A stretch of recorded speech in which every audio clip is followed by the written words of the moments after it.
வணக்கம். இன்னைக்கு நம்ம ஹாட் பாதாம் மில்க் எப்படி பண்ணுறதுன்னு பார்க்கலாம். இது ரொம்ப ஹெல்த்தி. வின்டர் சீசன்றதுனால இந்த ஹாட் பாதாம் மில்கை செய்து குடிக்கும்போது ரொம்பவே நல்லாயிருக்கும். வாங்க எப்படி செய்கிறதுன்னு பார்க்கலாம். 1 லிட்டர் பால் எடுத்துக்கோங்க.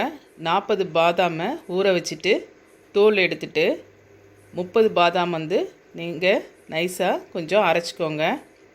ஒரு 10 பாதாமை ஸ்லைஸ் பண்ணி வச்சுக்கோங்க. அது நெய்யில் வறுத்துட்டு லாஸ்ட்டாக கார்னிஷிங் போடுறதுக்கு யூஸ் பண்ணிக்கலாம்.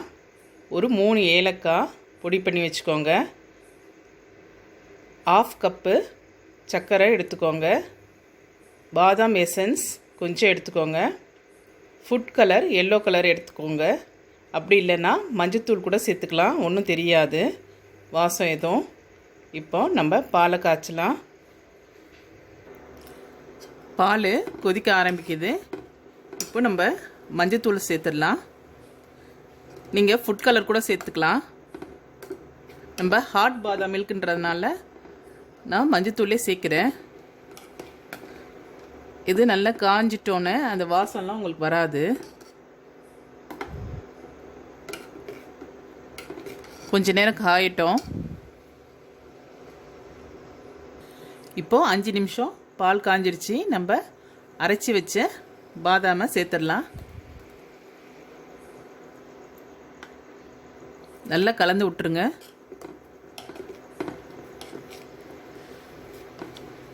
இருக்கட்டும், கொஞ்ச நேரம் நல்லா கொதிக்கட்டும்.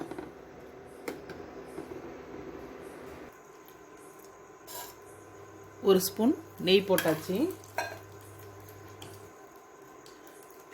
பாதாம்லாம் வறுத்துக்கலாம்.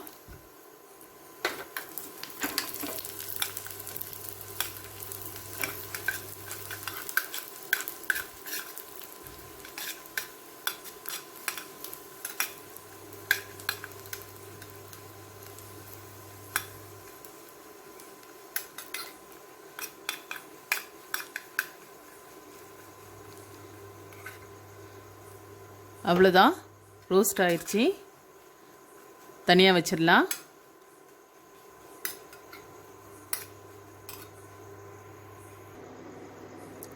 இப்போது ஏலக்காய் தூள் சேர்த்துடலாம்.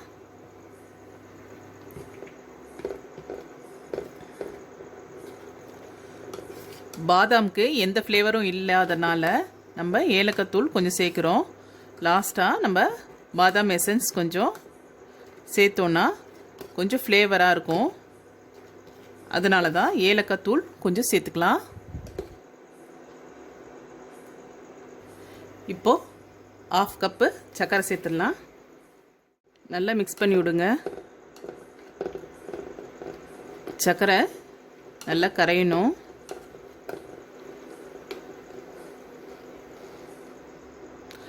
நல்லா மிக்ஸ் பண்ணி விட்டாச்சு. பாலில் நீங்கள் தண்ணி ஊற்றாமல் செய்திங்கன்னா தான் ரொம்பவே டேஸ்டியாக இருக்கும். அதனால் பாலில் தண்ணி கலக்காமல் செய்யுங்க. இப்போ கார்னிஷிங்க்கு நம்ம பாதாமை சேர்த்துடலாம். நெய்யில் ஆல்ரெடி வறுத்து வச்ச பாதாம் சேர்த்துடலாம்.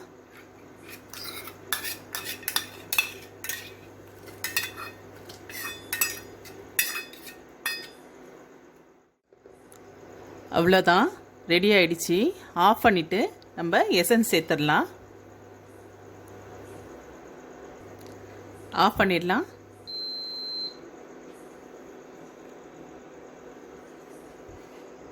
இப்போது நம்ம பாதாம் எசன்ஸ் சேர்த்துடலாம். ஃப்ளேவருக்காக தான் சேர்க்குறேன். அப்போ ரொம்பவே நல்லா ரிச்சாக இருக்கும் நம்மளுக்கு குடிக்கும்போது அந்த ஃப்ளேவரோட. ஹாட் பாதாம் மில்கை கப்புக்கு மாற்றியாச்சு. ரொம்ப நல்லா வந்திருக்கு டேஸ்ட்டு. நீங்களும் இந்த ரெசிபியை ட்ரை பண்ணி பாருங்கள். உங்களுக்கு இந்த ரெசிபி பிடிச்சிருந்ததுன்னா லைக் பண்ணுங்கள், ஷேர் பண்ணுங்கள், கமெண்ட் பண்ணுங்கள். மறக்காமல் சப்ஸ்கிரைப் பண்ணுங்கள். அடுத்த கலையில் சந்திப்போம்.